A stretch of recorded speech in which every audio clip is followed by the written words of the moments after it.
Namaste, I am JVM Dr. Rakesh Sharma, Professor, Department Organ of Medicine and Homeopathic Philosophy, Faculty of Homeopathic Science, Jyoti Vidyapeeth Women's University, Jaipur. My today topic is related to postology, related to dose and potency of the medicine. This topic is very confusing for many homeopaths. That is how we decide a dose and how we decide a potency of the medicine. Because after taking the case and after finding out the simillimum, there is lot of work we have to finish during the disease. So case taking is another part, and after after taking the case, in which potency and in which form we should prescribe our simile, because dose and potency also plays a very vital role in curing the diseases. Basically this part comes for management part in the case. So I want to give some indications, some understanding for better case management and curability of the case. So first I think want to give some information about the postology. The term postology originates from the Greek word posos, meaning how much, and logos, meaning discuss. So posology means the doctrine of doses of medicine. So posology is related to doctrine of doses, doctrine of potency. Dose word is related to quantity of the medicine, and the potency denotes the power of the medicine, strength of the medicine. The terminology of dose derived from the word dosis, which means the quantity of a drug or other therapeutic agent to be taken or applied all at a time. Means at a time, in one time, how much quantity of the medicine patient consumes. This is called the dose. Within a stated period, a particular day के अंदर, in a particular day, how much quantity at a time patient takes the medicine. This is the concept of the dose. Now, in homeopathic dose means the particular preparation of medicine used, the quantity and form of that preparation, as well as the number of administration of the medicine. In short, homeopathic dose includes potency, quantity, form, and number of administration of the medicine. So now we have some idea about homeopathic dose, that is related to the quantity and in which form. Quantity is we can, in homeopathic we generally prescribe medicine in dry dose. Dry dose means 3 or 4 globules, 2 globules, the number of the size of the globules, and in which form. Form related to, we prescribe medicine in dry dose, in liquid split dose, and in LN dosage and LN method. So these are the three main criteria in which we can prescribe our medicine. And in the liquid form, 1 teaspoonful, 2 teaspoonful, 3 teaspoonful. How much quantity? And in relation to dry dose, 4 globules, 2 globules, and the number of administration. Okay? We advises patient you takes 3 globules, 2 globules 3 times in a day. This is the number of administration we prescribe for the patient. And in the split dose, 1 teaspoonful BID, yeah, 2 teaspoonful BID, like that in Allen method. Homeopathy concept of dose. So I want to summarize means an infinitesimal dose. Homeopathic dose means the dynamic power. The we prescribe medicine in a energy form. In the first place, the dose related to the particular preparation of the medicine, like the in constipation, opium mother tincture, or the sixth, 12th, or the third. Sixth, 12th, and 30th is the potency of the medicine. Like if we prescribe opium, opium is the medicine, and if we prescribe in dry form, in dry dose, so that is the dose is related to dry dose. Quantity is 3 globules, suppose 3 globules is the quantity, and the number of administration 3 times in a day.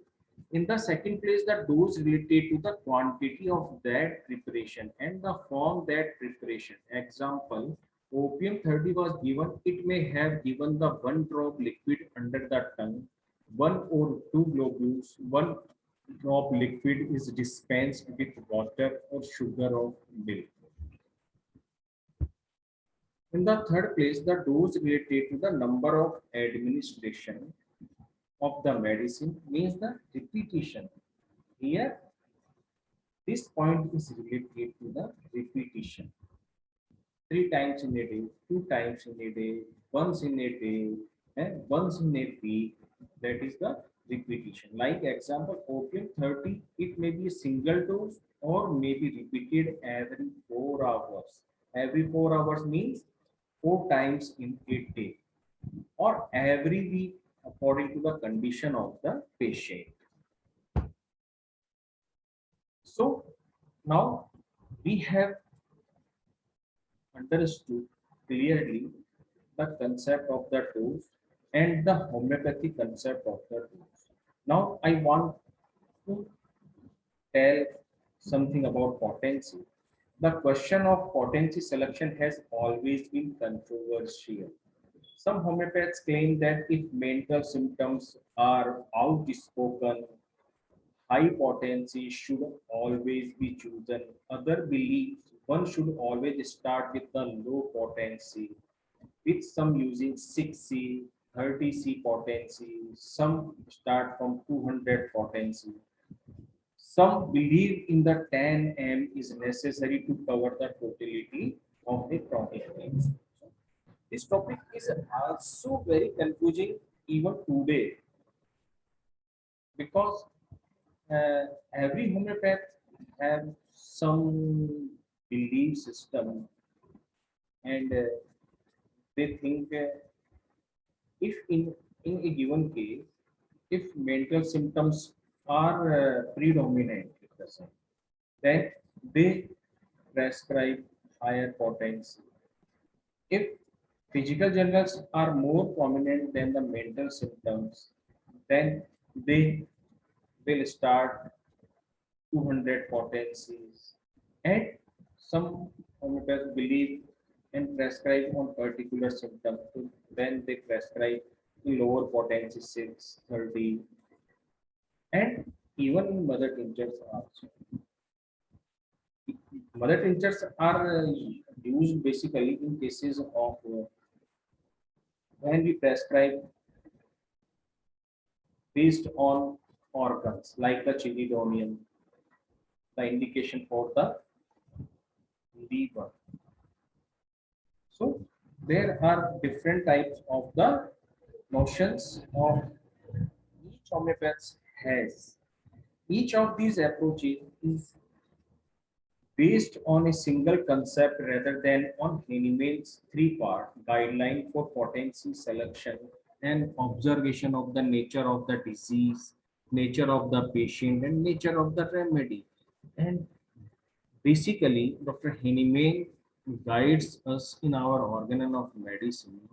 There are three factors should be considered while you choosing the potency, that is the nature of the disease.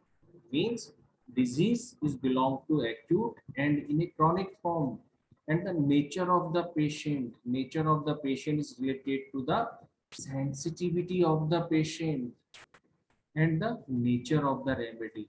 Remedy ka nature, what type of the remedy? Means belongs to vegetable kingdom, belongs to mineral kingdom, like this. The best action is the slight aggravation. The ideal one is the one that does not aggravate but ameliorate. Where does this discord about potency come from? Studying Hahnemann's work in its historical context may provide a deeper understanding which may reunite us as homeopaths. Before I going further, I want to give some idea about the nature of the patient because this is very important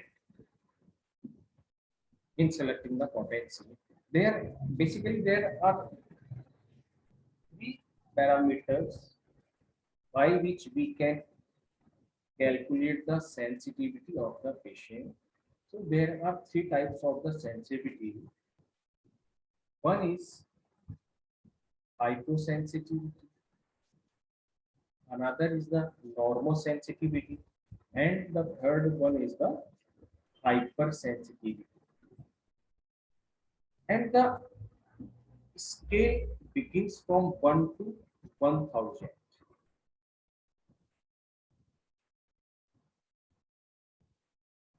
In normosensitive, in hyposensitive, in hypersensitivity. So we can divide our patients according to the sensitivity in these three categories. And after that, analyze the sensitivity of the patient, we can prescribe exact potency for the patient. If a patient, suppose a patient is hypersensitivity, then we should prescribe lower potency, infrequent repetition, and there is need of frequent observation because many times we have to shift doses once in a week also because the reactive power is much increased in these types of the patient. And in hypersensitive patients, we can prescribe medicine on daily, three times in a day. Generally, we have to shift on higher potency and prescribe on daily basis, on TDS, on VDS.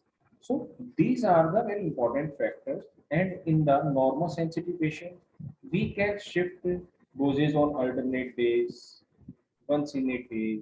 So these are very, very important factors.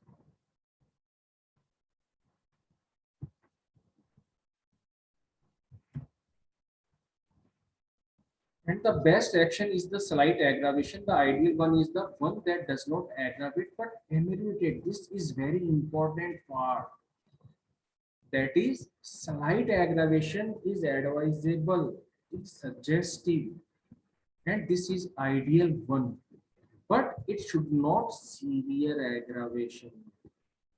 It, ideal cure means is the patient should feel better after getting the medicine. And even I want to say there is no scope of aggravation.